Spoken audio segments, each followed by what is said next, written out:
Al castell medieval de Sentmenat li ha caigut el sostre. Les últimes pluges han fet caure un sostre que ja feia temps que amenaçava de caure, com moltes altres parts del castell, que necessita una rehabilitació urgent.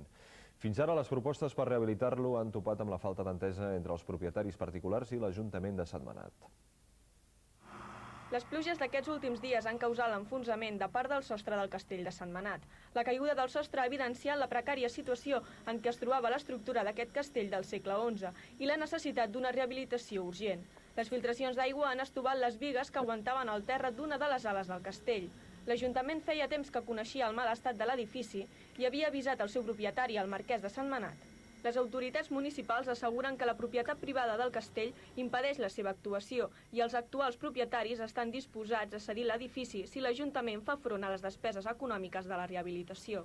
El castell és propietat privada i en aquests moments tenim necessitat de que hi hagi un acord amb la propietat privada, que és el Marquesat de Sentmenat, i que es pugui fer possible uns convenis i rebre unes ajudes per fer la realitat necessària per salvar el castell. Ja fa 3 anys que s'està mirant això, o potser més, i pot haver alguns acords ja amb l'Ajuntament per cedir el castell, ja que no hi ha forma de trobar cap ajuda de cap mena.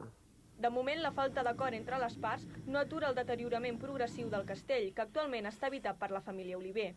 En Pere n'és el masover i ha viscut tota la vida i ara espera que les autoritats donin els diners necessaris per salvar el castell.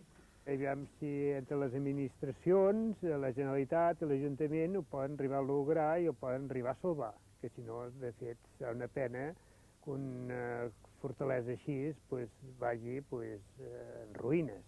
Els tècnics de la Generalitat han recomanat a en Pere i la seva germana que marxin del castell, però ells s'hi resisteixen.